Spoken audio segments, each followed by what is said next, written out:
Blackhawks defenseman Alex Vlasic is standing by. We've got a new every shift to react to, and Nick Foligno had some interesting thoughts after last night's game. Let's get to it all on the CHGO Blackhawks Podcast.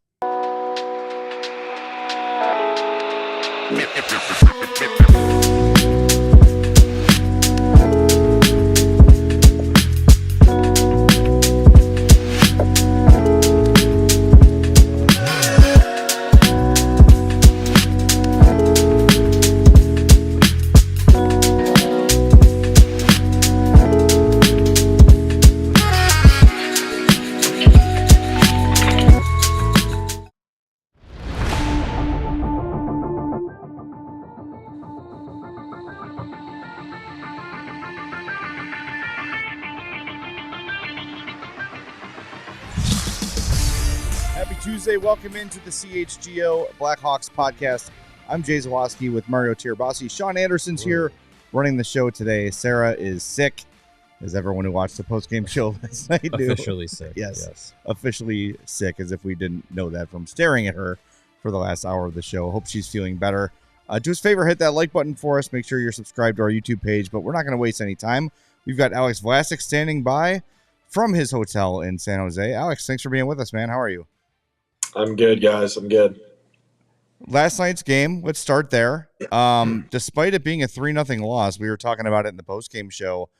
Kind of a positive feel after that one. Would you agree with that? Yeah, I mean, I think especially with, the acquisitions that they kind of had during the trade deadline and seeing their team kind of loading up going into playoffs, you never know how you're going to fare against a team like that I think a lot of people would consider to be contenders at this point. So I think we did a lot of good things. I mean, the shots, we kept them to, not too many chances. I felt like we kind of made them play a little bit of a boring game, which, isn't the most fun for us. But at the end of the day, I think with their high skill and offense, it's kind of what we needed to do. So, yeah, I mean, I think at the end of the day, it wasn't a loss where you look back and see a ton of mistakes. So I guess, yeah, that's something to take away from it. At this stage of the season and where, the roster has kind of shifted from the beginning of the year to now where, there's a lot of young guys in the lineup. Do you look at games like last night as like kind of a measuring stick for, either yourself personally where, you stack up against some elite talent like the Avalanche have and where the team kind of stacks up for, where you're at right now and where you need to go to get on that level? Yeah, 100%. I think anytime you play against, the top guys like McKinnon, McDavid, it's always fun to kind of put yourself up to the challenge and see what you got. So, I mean, I think our team did a good job, especially the young guys. The defensemen, we went down to 5D within, 5-10 minutes of the game. And I think aside from Murph, I think I was our oldest defenseman.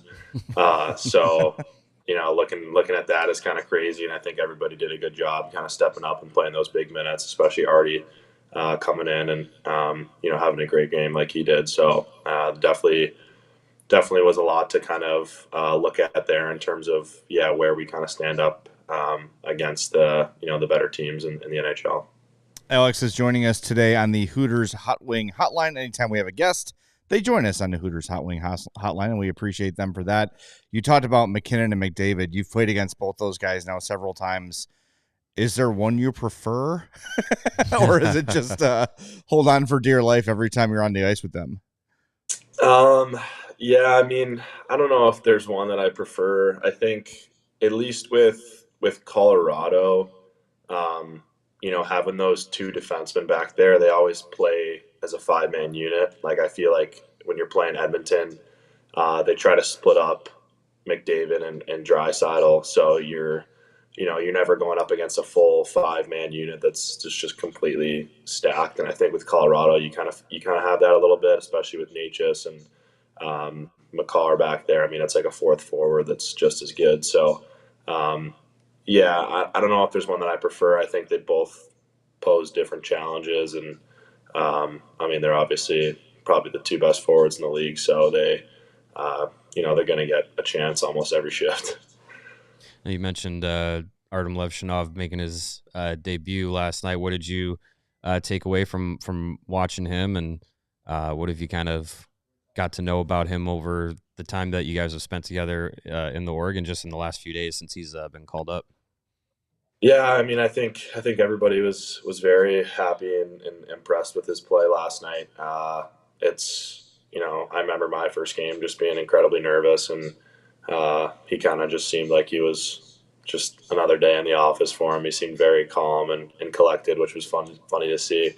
But I mean, especially going into to play Colorado in that building with the elevation and everything too, there's a lot of factors that come into play there, and him having to step up and play. I don't know how many minutes he played, but with 5D, he did a great job, and didn't look out of place at all. So he's a funny guy. He's pretty quiet. I think he's still trying to feel his way around the team, obviously, but we're all happy that he had success last night, and kind of excited for him and his future. I was going to say, what can someone who has his type of personality in the situation that he's in, being the number 2 pick in last summer's draft, and kind of having that expectation on him and being part of the group moving forward, like what can that do to the dynamic of the room, and where you've been in that position before, being a young guy kind of coming in and trying to find your spot, like what can that do for the group? And I guess maybe how have you navigated that as being kind of like the elder of the young guys? Yeah, I mean, I think fortunately for Artie, he has a lot of guys who he played in Rockford for half the year with.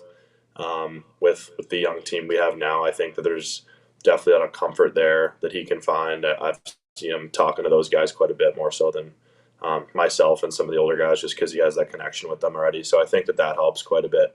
But yeah, I think right now everybody is just trying to have a good time and trying to have fun. I think we have, like I said, a young team, and everyone's experiencing the first, these things for the first time. So everybody going through that together kind of builds that relationship and that bond, and kind of strengthens, our culture as a team, I think. Well, it does. It's tangible to see you guys playing together recently, and the team does look closer. And I don't know if it's a symptom of having, more young guys in the locker room, or having the trade deadline pass or whatever. I don't know if you heard what Nick Foligno had to say after yesterday's game, just sort of saying getting rid of some distractions. Everyone's pulling from the same rope. What's your take on how things have gone over the last 6 games or so? Yeah, I think that's pretty spot on. I feel like we've been playing a little bit more. Like we've had a lot of selfless plays in our game, and I think that's been noticeable these last 5 games or so, especially last night. I think, we know that turnovers hurt us. We know that selfish plays are gonna kill us, especially against a good team like that. And I felt like we just did such a good job kind of managing the puck, managing the game at the time that I was in, and kind of playing for each other. And it's something that we haven't really done the whole year, to be honest. And it's exciting to see that. Everybody kind of getting on the same page and playing the right way. It's a lot more fun when you're winning. I mean, you're getting points. Even when we're losing in overtime, we're still getting points. It feels like a totally different part of the season, to be honest, the last 5 or 6 games. Why do you think that was an issue earlier in the year? I don't know, honestly. I mean, I don't know if I could put my finger on it. I feel like you have, a team that comes in and right away we're not really doing as well as we thought we would. And I think when frustration starts to set in, you can start to play a little differently. You start to try things that are, not going to work. And I feel like we had some selfish plays going on in the first half of the year. So I think, everybody kind of got a little rattled with just the disappointment that we had of a season. And now I feel like all of that's kind of been thrown out the window. We have a young group. We have nothing to lose. We're underdogs every night. And I think our team kind of likes that right now. I think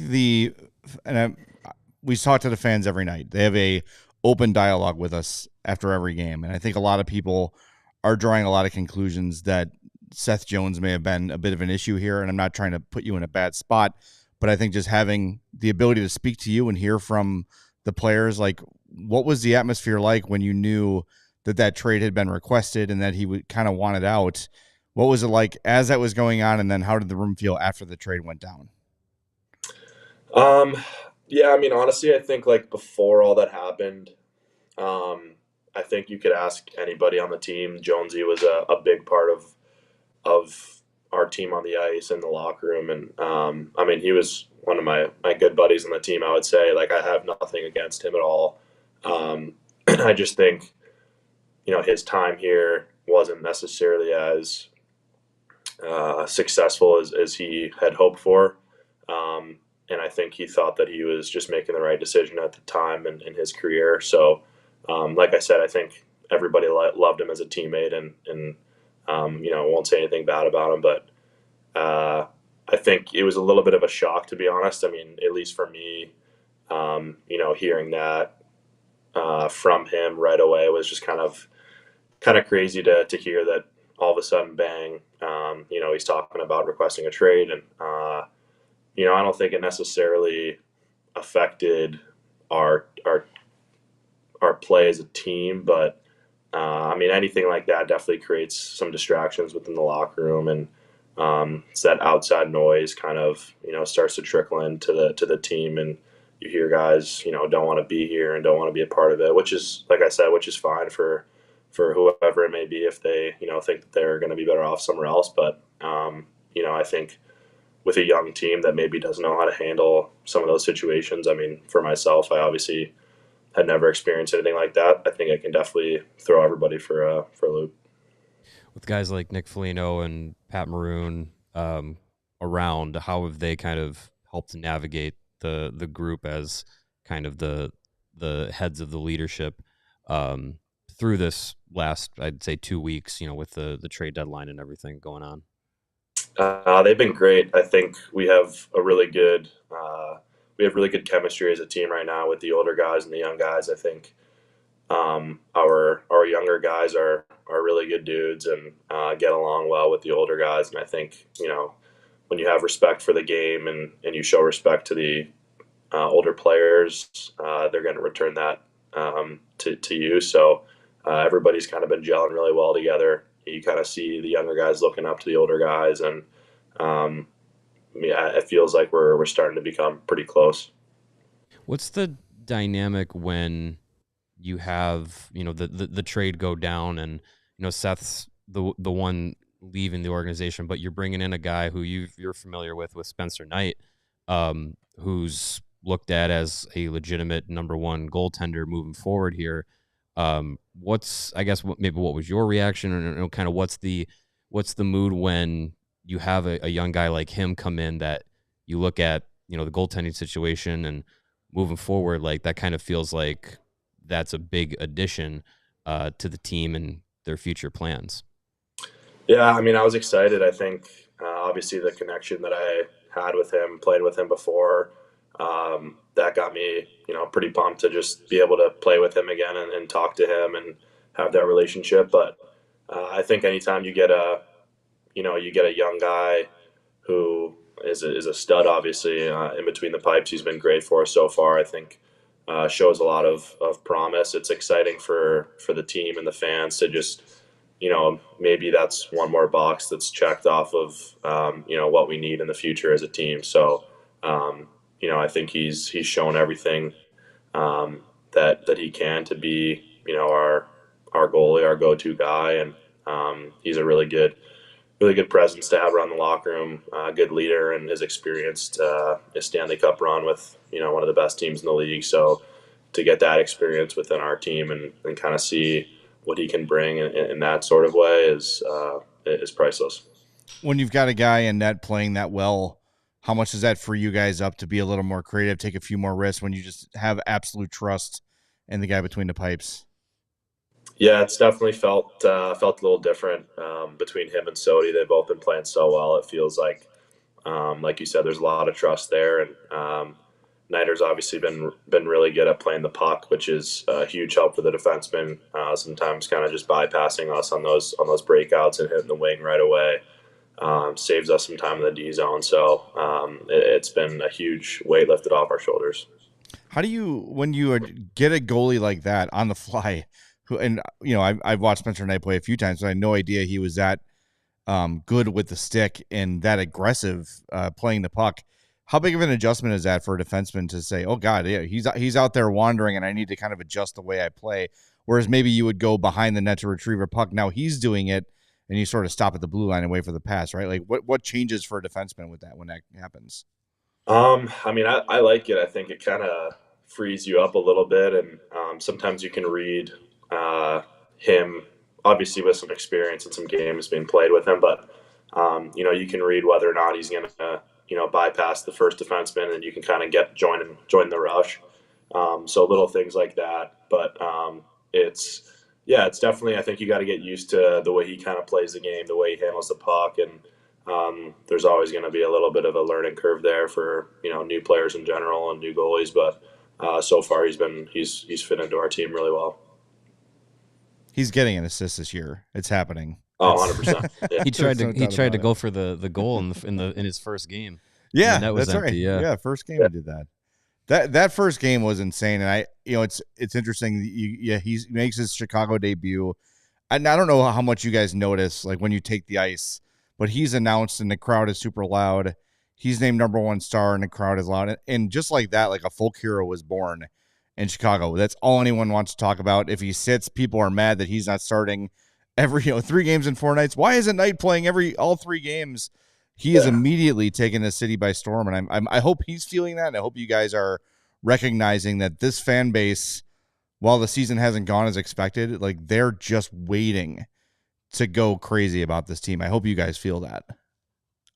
Yeah, 100%. I think it kind of, him coming here and having the success that he's had so far, it's kind of been a highlight or high point of the season for us and the fans, and you can kind of feel that excitement. And with however many games we have left, 17 or something, it's something to kind of play for and look forward to next year for all of us. Really, is just to show that we've got a bright future here as a team, and hopefully the fans can see that as well. Well, the fans have definitely started to embrace a lot of the young guys. I think you've seen from our chat that you're very much embraced by this fan base. We had a super chat from one of our diehards. I think it was from Dead Hawk here. Is being a leader with a letter something that is a goal of yours for this group? Because I think people kind of look down the line of who's going to be here, who's part of the future of the organization, and who's kind of stepped into those kinds of roles. Is that something that you think about? Maybe not at the front of your mind, but maybe on one of your back burners is, hey, I might be someone who's looked at as, not only just part of the leadership group, but one that, comes with some fabric as well. I think so. Yeah. I feel like for me throughout, my journey, like playing hockey, I feel like I play my best when I'm trying to set a good example for other players. And with the young guys that we have now, it's kind of given me an opportunity to step into that leadership role a little bit. And I think kind of like I talked about on the show before, be that, in between of the younger guys and the older guys and kind of have that connection there. So I like it. I mean, I definitely, want to be a leader on this team, whether or not that, entails me having a letter or not. I'm not overly concerned with, but I definitely feel like I can step into that type of role. Who are some of the younger guys on a team that could sort of join you in that leadership as you look ahead, 3-4 years, and you're signed here long-term, so you're locked in? Who could you see that next leadership group being? Have there been any young guys that have sort of caught your eye in that way? Yeah, sorry, my camera's a little laggy. I don't know if you guys can see that or not. It's bugging me, but I think, there's plenty of guys. I mean, I think obviously you look at Bedsy, and I think everybody could kind of see his work ethic and his effort that he puts into every practice, every game, doing extra work. So I think his work ethic is obviously very noticeable from any type of lens you look at. But I think, you got Wyatt Kaiser, who has been a really good player for us as of lately. I mean, I've seen him playing some of his best hockey games I've seen, and he's been doing a lot of really good things. I like Del Mastro quite a bit. He's a funny guy, and he kind of has impressed me quite a bit with his play and his level of maturity, to be honest with you. So he's somebody to look at for the future as well, I believe. We talked about him a little bit last night, and he's been really impressive defensively, but some fans took exception with him not going after Miles Wood after he ran into Spencer Knight. That was an accidental play. I think Miles Wood was immediately apologizing tonight, but what'd you make of that moment where, I think I said someone's got to be the human claw and just kind of grab him like the toy machine and pull him off there? In that moment, we didn't see Ethan do that. I can see, I think from his point of view, at least the way I kind of saw it, was they got a penalty and he didn't necessarily want to get involved and, even it up or anything since we were going on the power play. I think he'd be one of the first guys to step in and do anything if it was necessary. So I don't think that was anything to look into too closely. Yeah, that's sort of how it felt like in hindsight, looking back at it. And we saw, the game before, Frank Nazar takes a hard hit and Colton Dock doesn't like it and jumps right in and takes care of it. And it was a clean hit, but I think, someone like Colton's going to want to send a message of, you're not doing that to a guy as important to this team as Frank Nazar.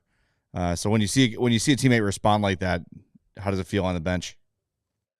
Oh, I loved it. Yeah, I mean, I think we were all hyped up for it. It's fun to see, your teammates stick up for each other like that. Especially like you said, it's a clean hit. It wasn't dirty in any way, so I think it kind of sends a message even more so that if you want to play that type of game, we're going to step up for our teammates no matter what. And I think it kind of has that trickle down effect throughout the whole team, the whole bench there, that we're all in it for each other, and no matter who gets hit, we're going to step up for them. It seems like there is a tangible kind of culture shift going on, and we've talked a lot about it with the roster change, you guys getting younger. I think the big thing that everyone wants to get to the bottom of is, what is the new victory song? Because I have not heard Tina Turner in the locker room the last time you guys have won a couple games at the UC. So who's the new DJ? So this is a kind of a funny story, but it was for Turbo's, what was it? Did he have 500 goals or 500 points or something? Points, not too yeah. long ago. Yeah. Not goals, yeah, that'd be pretty insane. Turbo's good, but 500's a lot. And I think our DJ had turned one of our songs that we play during games to everybody say TAVO. Yes. So we thought it was hilarious, especially I think we were losing the game 4-2, and it just wasn't the time to put that song on, and Turbo had just gotten the point. There was 2 minutes left, and they started playing that song, and Turbo was, we were all trying to not to laugh on the bench because we had never heard it for the first time. So we thought it was hilarious and made that our win song. That's great. I'm sure Tavo loves that too. Just a guy who just loves the spotlight, Exactly. Always seeking attention. He's uncomfortable for sure when that song comes on. That's awesome. I know we've taught you before about playing video games, and I wanted to show you this. NHL 25 has a mode called Ultimate Team, and every now and again they'll come out with new collections. So they just came out with the Warp Speed collection for fast skaters, and you are the representative for the Blackhawks on this one. Which I thought was interesting. They've got you down for 90 acceleration, 92 agility, and 90 speed. Wow. So are we gonna see that in a game, or? I don't know. I must be friends with whoever's made those stats up, because those are some pretty generous stats. Yeah, I mean, I don't know. I almost had a nice little chance through the middle on the power play yesterday, but couldn't get the boots moving the overspeed. No, I saw it. I just thought it was funny. Sometimes I wonder, are they just picking names out of a hat? Not that you're not fast. I think you're calling them slow. I'm not calling them slow. But if you were to pick someone on the team and say warp speed, would it be you? Is that top speed? Yeah, it's just saying like it is to some of the fastest players. So there's a Mike. They have legends too. So Mike Modano has one, and Peter Bondra has one. Sure. And then Alex Vlasic. Hey, you know what? Take it and run with it. Next contract, you got to just lay that in front of Kyle Davidson and be like, "You forgot how fast I am." Yeah, I might have to give that. I might have to give it to Reichel though. To be honest with you, that guy's got he has that ability to shoot out of a cannon now and again. He does. All of a sudden, he's just a streak, and he does have that. Not like McKinnon or McDavid, but that's one of the things that stands out about them is they seem to go from standing still to top speed right away. And Reichel definitely has that. How is he doing this year? I know it was kind of a big year for him in terms of wanting to produce, but he's been stuck on the fourth line. But I think it feels like for the most part, everyone's pretty happy with his play, aside from there was a scratch here or there, but he's been noticeable most nights.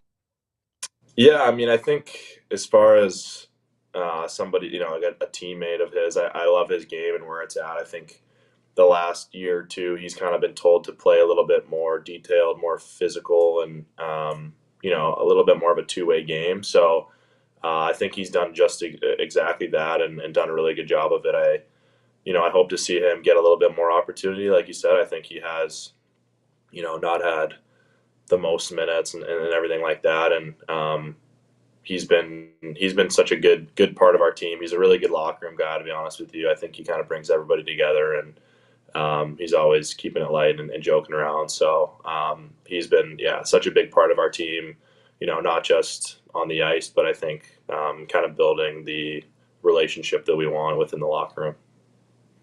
Well, definitely seems like you guys are, you know, Reichel and Frank Nazar, like you guys are getting a lot of attention within the team and everything. I saw a new little commercial came out. Have you been working on your acting chops there? Been featured in any upcoming commercials? Because it seems like the team is now going to feature you guys a little bit more as kind of like the next faces of the team moving forward. I mean, I won't say anything, but there may or may not be one. I mean, I don't know when that's coming. But I was getting my acting skills fired up not too long ago. So maybe they're making some final cuts. Did you see the one today with Soderblom and Reichel and Nazar selling season tickets? Yeah, pretty good. I thought that was hilarious, actually. Well, we're looking forward to seeing it, and we're looking forward to the game in San Jose. I don't want to say you're not going to take them as seriously as Colorado, but are you looking to kind of make a statement against a team you're right up there with in the standings?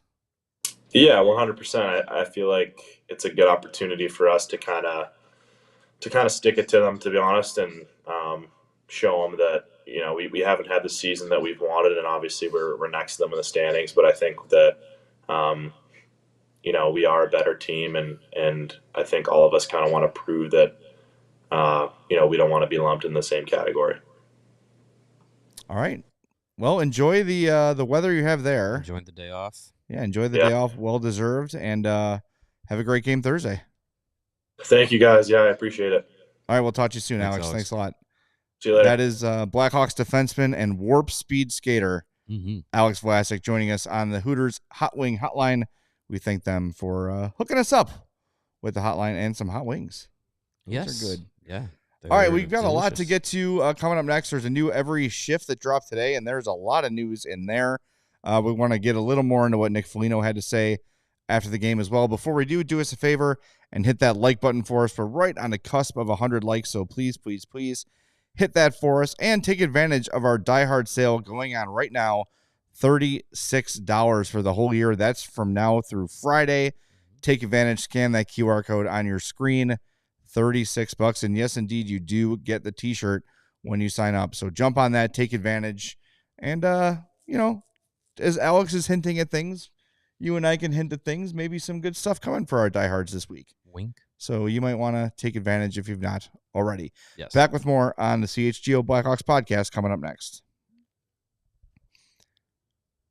But as we mentioned yesterday in Chicago, 70 degrees, 75 coming up on Friday, and I sort of miscalculated my wardrobe yesterday. Wore a hoodie. You had a malfunction? Left the house, and I was very, very glad that I was all lathered up in Mando. Yes. Because, it could have been problematic. What was your Grundle rating? Oh, it would have been. It was fine. But had I not had Mando, it would have been really, really bad. Like a negative 6,000 Grundle rating. You don't want that. Mando, if you don't know, is whole body deodorant. It's safe to use anywhere on your body, from your head to your toe, and all those little nooks and crannies in between.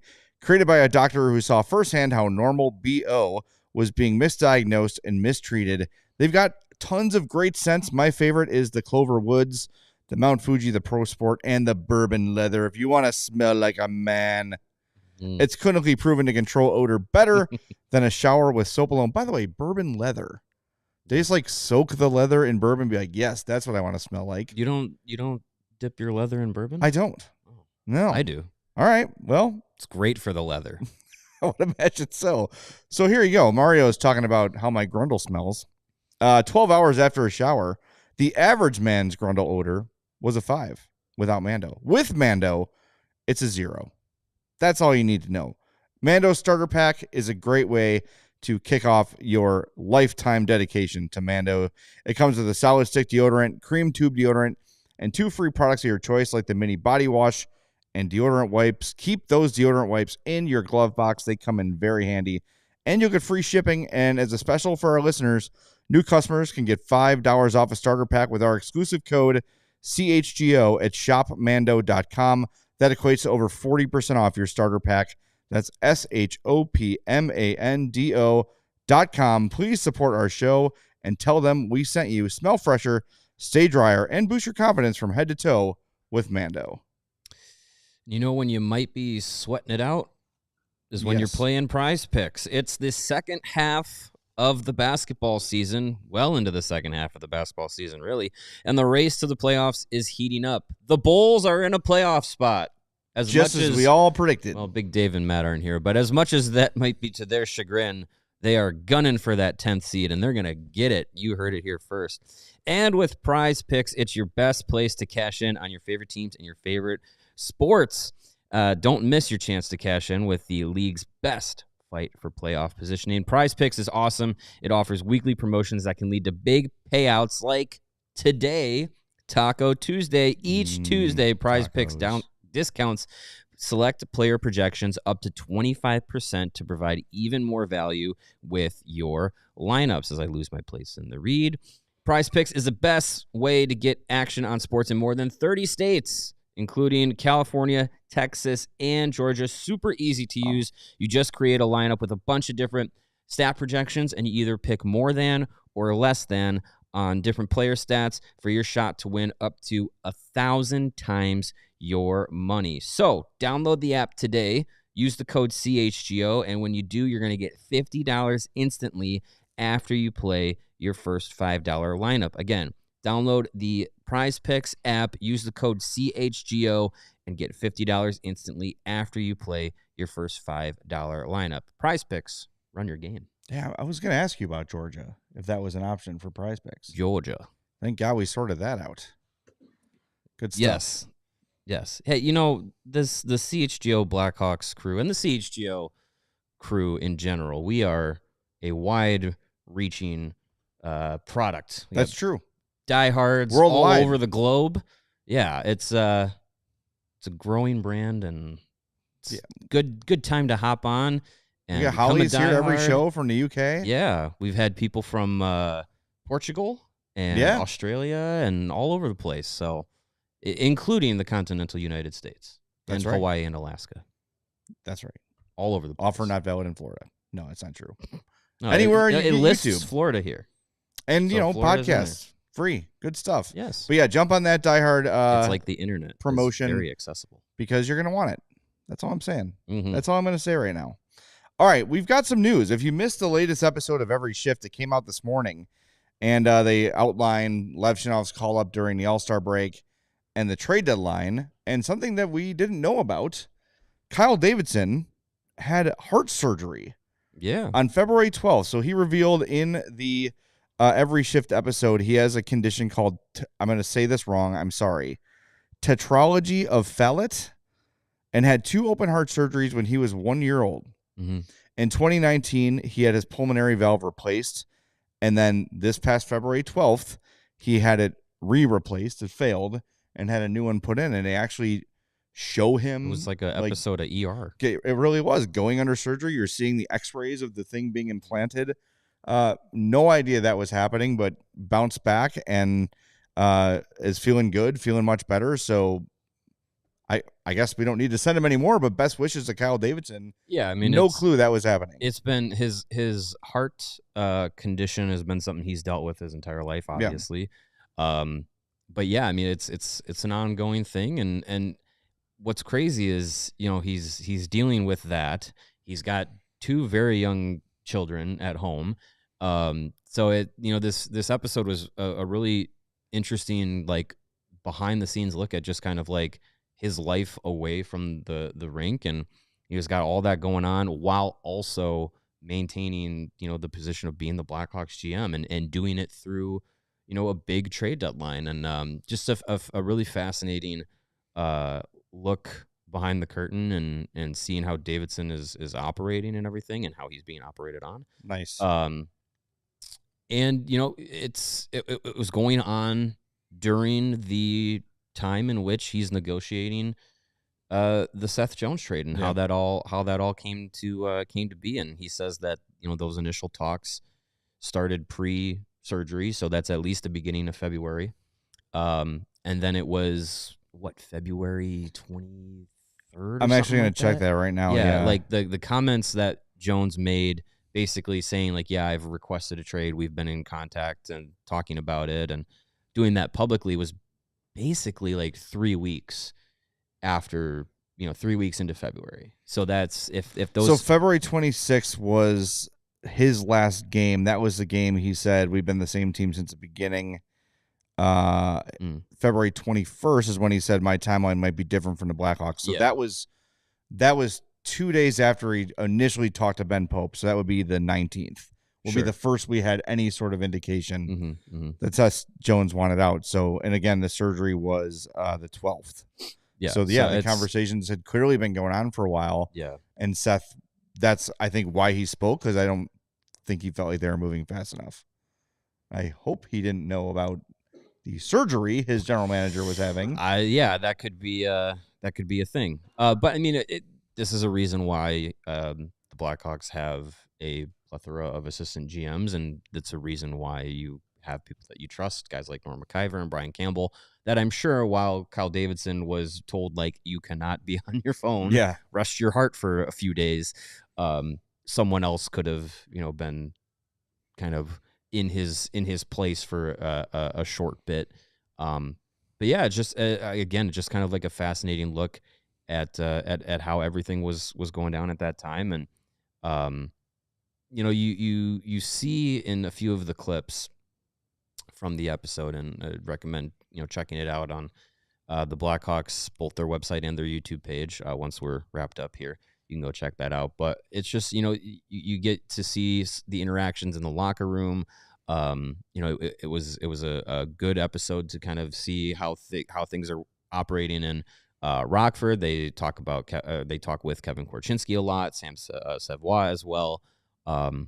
Just a really good, you know, look into how things are going and focusing on that, like, next page. Well, yeah, in the story. That's what stood out to me is when they're sitting around the table, Kyle sort of asked the entire staff, like, all right, let me know some of the players you've got an eye on, what you make of them. If you've spoken to any scouts who have asked specifically about one of our guys, let me know.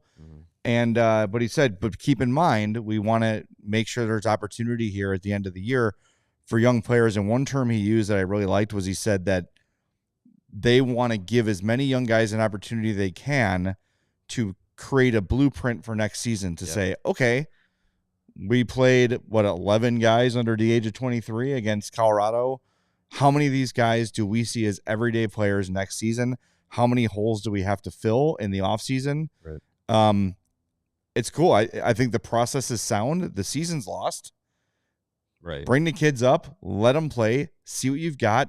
You'll kind of know how close a guy is. I think Frank Nazar is an interesting example because he gets 3 games last year. looks really good in all three. Mm-hmm. And remember, they filled a lot of spots. That second line center spot was not filled before this season. They left that open for Nazar to take it. He didn't have a great preseason, so didn't make the team out of camp, and then went to Rockford and just started tearing it up, Right. and could no longer be denied. So they call him up. So I think they're looking at a lot of guys that way. How do they perform in these handful of games? Artem Levchinov is 1-for-1 in his rehearsal for next year. Yeah. Right? Like, so good first game.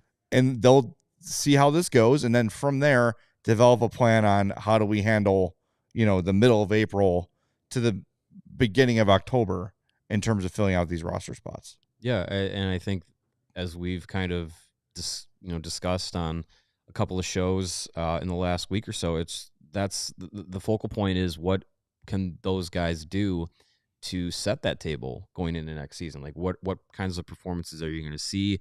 Who stands out? Who's getting the opportunities? And I think it's, as we get to that last stretch of games, we'll see if and when guys like Oliver Moore, Sam Renzel, Aiden Thompson, Ryan Green, when they might join the fold as well after their college season is over, and just see like who's in the picture moving into next season as far as the young group, who's going to be getting the most ice time, who's going to be getting a lot of the responsibilities. Because I think, aside from targeting a big fish in either free agency or a big, a big splash trade, I don't think there's a ton of spots to bring in veterans or anything like that. Like, I don't think we're going to see an offseason like we did this past summer where, they bring in Bertuzzi and Teuws and Maroon and Smith. Like, they brought in almost like 10 new guys in total, and Taylor Hall basically was a new guy. Right. I don't think we're going to see things like that, because I think it's going to be a lot of the young guys getting those opportunities to start the year. And I'm here for that. And look, I think they should take, like, if Mitch Marner becomes available, they should take a swing at Mitch Marner. For sure. 100%. And I don't know how they feel about, like, there's someone in there they were talking about on every shift. Mm-hmm.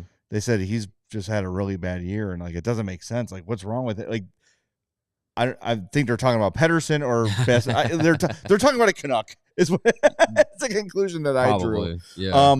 So I don't know how high they are on those guys. And as Davidson said in every shift, like, I'm not going to trade Ryan Donato just to say I make a trade. Right. I don't think they're going to sign a high ticket free agent just to say they did it. If a guy makes sense, like Mitch Marner, who of course makes sense, then they're going to go for it. But when you look at not this summer, but next, that's when you've got a lot of guys coming off the books. The summer of 26, you've got Foligno, Dickinson off the books. You've got Mikheyev off the books. Joe Veleno is an RFA. Reichel's an RFA. You've got Shea Weber, Blackhawks legend, coming off the books. Connor Murphy off the books. TJ Brody, if he's not bought out by then, off the books. Laurent Brossoit will be off the books by then. So there's a ton of spots opening up the summer after this upcoming one. So it doesn't have to happen this summer. I know we all want it to. I know it feels like it's probably overdue, but at this point, it's only Mitch Marner. And you can't kidnap him in the dead of night, throw the burlap sack over his head, knock him out with a club, and make him sign with the Blackhawks. Well, you could try. You could try, but you'd probably just get sued. Yeah. So, that. Yeah,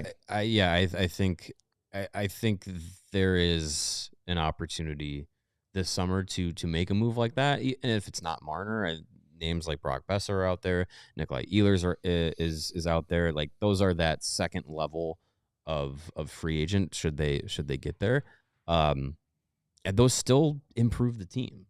But what you don't want to do is load up on second and third level veterans, and then you're in a situation like you are this year. Yeah, you don't want to do it just to say you did it. Yeah.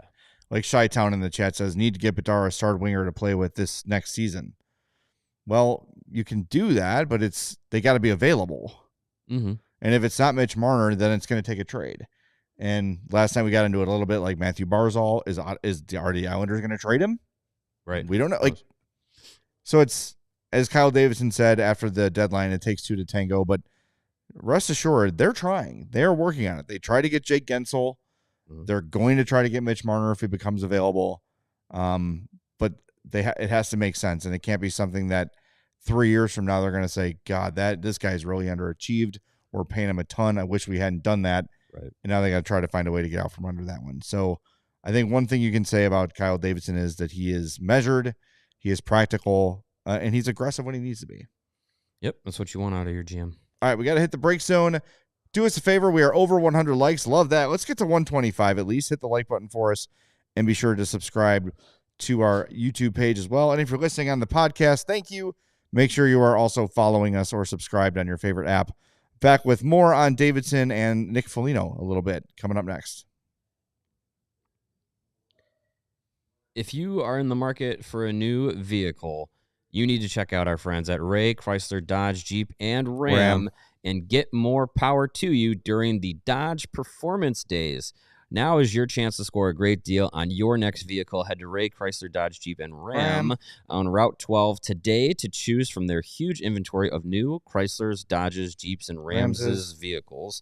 And right now, lease the new 2024 Dodge Charger Daytona for only $259 a month, or get 0% financing for 72 months. Or, of course, you can shop over 125 vehicles priced under $20,000.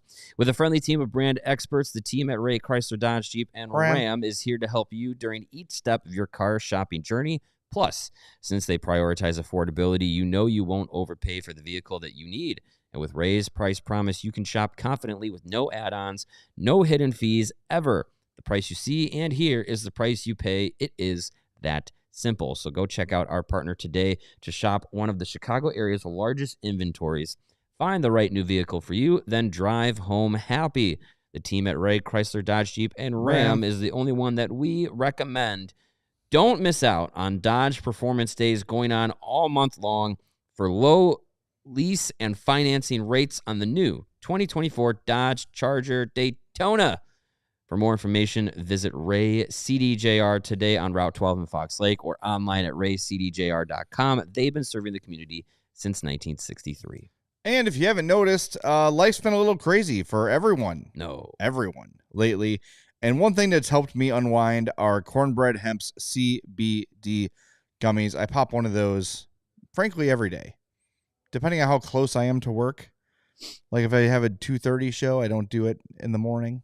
I'll do it when I get home. But man, they have really helped kind of level me out. I love them. If you're looking for a natural way to relieve aches and discomfort, the CBD gummies from Cornbread Hemp are formulated to work with your body and not against it. And they only use the best part of the hemp plant, the flower, for the purest and most potent CBD. It is great. I love it. It tastes great. They're the best tasting gummies I've ever had. Sometimes they get that kind of funky, skunky taste to them at times. Some other brands, not with Cornbread. They are outstanding. Remember, not candy, CBD.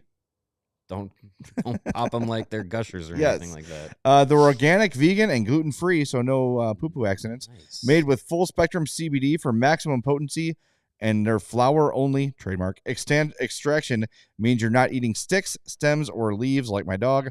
Fast, free shipping on every order. Right now, they're offering CHGO listeners 30% off their first orders. Just visit cornbreadhemp.com/CHGO. Use the promo code CHGO at checkout. Again, that's cornbreadhemp.com/CHGO. Use code CHGO for 30% off your first order. This is the good life. All right. There it is. Good life. Yes. Seems like there's a good life injected into the Blackhawks in the last week. We read the quotes from Nick Foligno last night on the post-game show. I had a little bit of a discussion about that. Figured we'd hear them directly. This is courtesy of the Chicago Blackhawks post-game last night. This was the exact quote from Foligno regarding, the air and the mood around the team the last couple of days, and wink, wink, since the Seth Jonas trade. I think there's just a quiet confidence and the abilities of some players that have been able to step up. I think there's also a cohesiveness with the group, right? We've kind of gotten rid of some distractions, so to speak, and now there's just a group that's trying to get better, trying to find a way to improve. And sometimes when you make hard decisions, they end up benefiting the group, and I think you're seeing that. I think you're seeing a product of that. It's just where guys are playing together, they're playing for one another, they're playing to grow something here, and not worried about what's gone on or what guys are feeling. It's everyone in here that's pulling on the same rope, and we know we got to pull ourselves out of this. And I think it's a credit to all the guys that have, after a lot of distractions and the deadline, and we've seen a group that's kind of come together here. So it's encouraging. You see the guys, the young guys stepping in that have done the job, and even the older guys that have accepted some of the roles that they played, and it's a sign of a team coming together. So I'm encouraged by that, and it's got to continue the next 18, 17 here. I don't want to dissect every word he said. Nah, let's do it.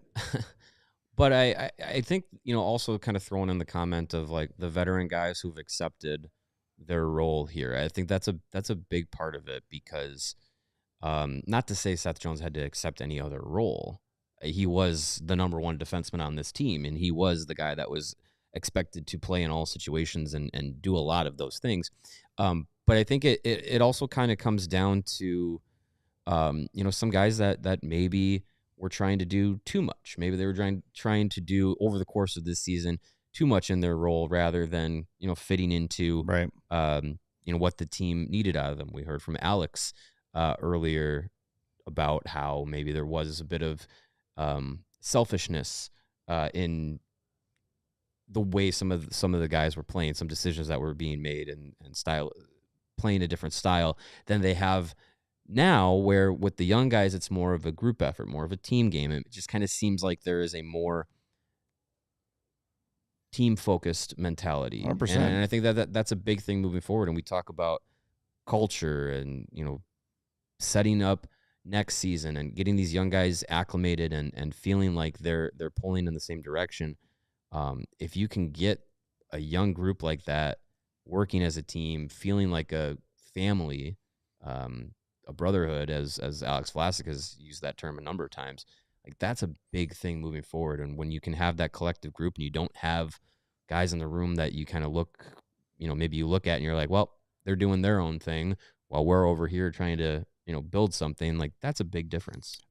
There's no doubt that the team is playing more closely knit than they've played all year. And I think it was pretty clear that Alex wasn't putting any of that stuff on Seth Jones. Specifically, said it was one of his buddies, didn't have a problem with him, his teammate. He did express some frustration with the timing of the comments and how it affected the room at the time, and It was a distraction. But there's no doubt that something has changed and something has brought them together. And who knows what it is? I don't know, but it's good. And it takes time, like, for these guys to get to know each other, for guys to learn how to play with each other, for guys to trust each other. And when you've got one group over here doing this and one group over here doing that, maybe their intentions are good. You heard Seth Jones say, I felt like I had to do everything. Mm-hmm. We've seen Connor Bedard try to do everything because he feels like he has to. Right. I don't know if those are necessarily selfish. I think they're, I'm a leader on this team. I'm one of our best players. I need to get us going. Mm-hmm. I don't think it's sinister. I think the intentions are right, but when your teammates don't know what the hell you're doing, right? There's no cohesion on the ice. It's like, where's he going? I don't know where to cover. Oh God, now they're off the other way. Right. And we're screwed. For whatever reason, something has sort of solidified that message. And look, you can dig into the numbers, and aside from last night, there's still most nights getting clobbered in shots and in possession and those sort of things, but it's in the response. It's in the way that for 60 minutes, even if they're not playing well, even if they look a little bit sloppy, they're playing together. Mm-hmm. So the mistakes are more of the skill mistakes of, hey, I'm not Nathan MacKinnon or Connor McDavid, and not every pass I make's going to be on a tape. Whereas earlier in the season, everything was a system breakdown. Right. And it doesn't quite feel that way anymore. Even again, if like when the smoke clears, it looks kind of the same. The game itself is more cohesive, and the systems have been stronger. Yeah, and I think both Anders Sorensen and Luke Richardson emphasized the need for the team to play as a 5-man unit. And you heard Alex talk about how Colorado does that. Like the good teams that have success, and they play that way. And I think there's a lot to be said for that, for this team, this group now understanding that and starting to play like that these final 17 games, 18 games of the season. And I think what we're seeing with the group now in the room that pretty much is half young guys, I think what we're seeing is a lot of that kind of coming up together through Rockford, through the the last few summers. It's been the off ice prospect camp where you're not necessarily going through practice drills, and it's more of you're just learning who these guys are. You're getting to know your peers and the guys that are also in the system. Guys from Europe, guys from junior, guys from college, like they all kind of get together and get to start forming those bonds. And I think you're starting to see that come to fruition here. And I think you're seeing chemistry build now in the locker room and on the ice. And I think you're starting to see the organization pushing that more. And I think it seems like it's a perfect time to start pushing that, because it's clear now more than ever. I know we've been through the quote unquote youth movement that was under Stan Bowman. Yeah. That lasted for maybe a full season, and the youth movement was like Philip Kurashev. Yeah, like, right. It was a lot different than last night playing 11 guys who are under the age or are 23 or younger.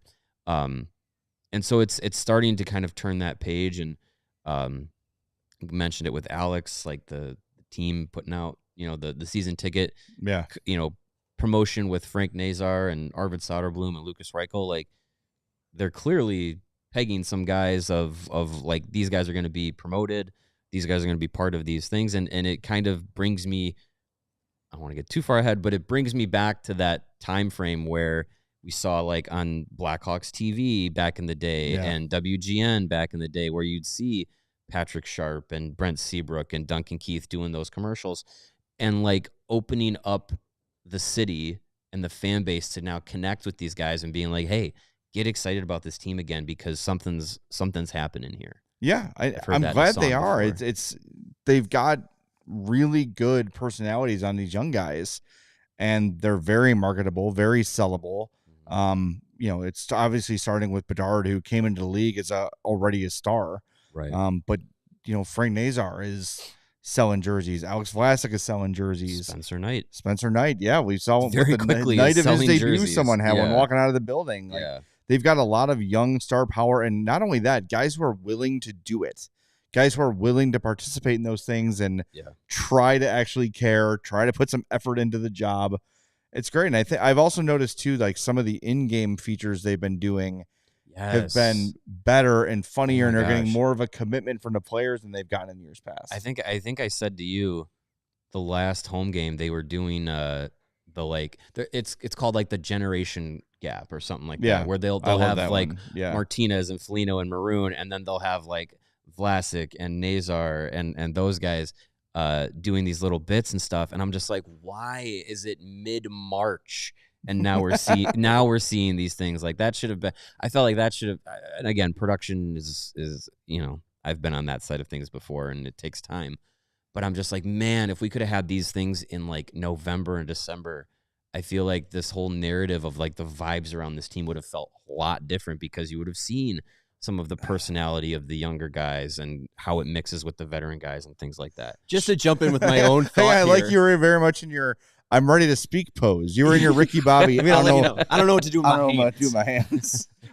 Going back to the Vlasic interview, when you asked him about Leshinov's first game, I thought it was hilarious that the 23-year-old was like, "Oh yeah, I remember my first game. Yeah, I remember. It was like 2 years ago. Yeah, right. Yeah, you're a baby. It just happened. Yeah, right. Yeah. Exactly. But for us, I feel Vlasic's debut feels like a lifetime ago. It was a completely different team. Yeah, Jonathan Toews and Patrick Kane were still on that team. Good Lord. Speaking of Toews, we don't got time today, but we can get into it tomorrow. We'll get into it. Yeah, we got tomorrow's show. Got a $20 super chat we got to knock out here. Spriggies. From Spriggies says, thank you. Bedard has been improving at center, but why have the Hawks not put him on a wing? I feel it would let him play more freely and give him more experience on a wing. A line of Bedard, Dickinson, Nazar would be scary. They did that. With Dickinson for 2 games, I think it was. Yeah, middle of the season. Again, we're at the experimental point. See what you got. I think the creativity that Connor Bedard brings, he has had forever, and he's always been a center. So it's his natural position. Yeah. He has worked his ass off to get better at faceoffs. He's done that. I think I heard Darren Pang say last night he's been like 60% of his draws like the last 10 games or something. They've been proved. There was a graphic last night on the broadcast. Each month, I think since like December, they've gotten better. Right. So like that's improvement that you want to see. And playing center is more than faceoffs, but it's a big part of it. But I think for him, they want him to be a threat down the middle of the ice. Playing center, you are primarily down the middle of the ice at both ends. And yeah, like you saw in last night's game, they did play him with Jason Dickinson. So those guys can interchange at that position. But I think if Bedard, if the defensive side of being a center gets up to par, and I think the faceoffs are better than 35-40%, I think you live with what he brings to the table offensively, playing down the middle in the most dangerous part of the ice, even if he's not the second coming of Jonathan Toews or Patrice Bergeron. Sure. Yeah, I mean, it's not slot hockey. It's not bubble hockey. Like he can, you can interchange roam. and You can roam around. And that was part of the thought last night too. Is Sorensen said before the game, like, well, you got a lefty and a righty on every line, and so you can just alternate for the more advantageous face-off. So that's an option. I think they're letting him play. My one concern for him was the face-offs. If he was not going to get better than 40% on face-offs, it was not ideal. Right. But now that he's up there, I don't have the exact number right in front of me, but he's been certainly improving lately. Cool. And he'll figure out the rest. And you got to say, too, like, recent games, more takeaways, more hits. He's had some block shots. He's been more effective defensively. He's learning what works at the NHL level and what doesn't at all ends of the ice. Yeah, he's not Patrice Bergeron, but can he be Jack Hughes? Yeah. Sure. You don't have to be. He's 37.1% at the dot this year, which is actually less than what he was doing last year. Yeah, but over pull up the game log, I think would be 38.9. Let me see here. This is on Hockey Reference. The splits per month if they track face-off percentage. No, but ESPN has it here. October 31.2%, November 25%, December 35.5%, January 37.7%, and then February 47.6%, March 48.6%, pre-All-Star 35.3%. So I don't know, maybe that's a marker there too, post All-Star. Well, All-Star didn't happen, but yeah, that's like the Four Nations time. Yeah, look, in the last month and a half, he's at 47-48%. Like if he can do that consistently, wonderful. Yeah. Like that's totally fine. Some of the best guys in the league that play center are not above 50% at the dot, and that's totally well. I mean, okay. look, if he's 45, that's the difference between even that 5 of it 100 faceoffs. Yeah, even that you can live with. And there was some research done years ago about how important are faceoffs really, and it's really not as much as you'd think. But you don't want to be in the 30s. No, mid 40s, you totally live with it. And there you go. We are late. We're running late. All right, we got to wrap things up. Oopsies. We will be back tomorrow. On-air production meeting. Do we want to do mailbag tomorrow? We could. Post-trade deadline mailbag? Yeah, post-trade deadline mailbag, and we'll talk a little bit about Toews. Yeah, I was going to Toews a little bit tomorrow, too. Other things. Okay, we'll do that. If you're a diehard, you can get to us in our Discord, and you get priority for Mailbag Monday, and we'll send a tweet probably later tonight. You can respond to that, and we'll get you in there for Mailbag Wednesday. Should be fun. We'll talk to you at 2:30 on the CHGO Blackhawks Podcast. We all silly like the mayor.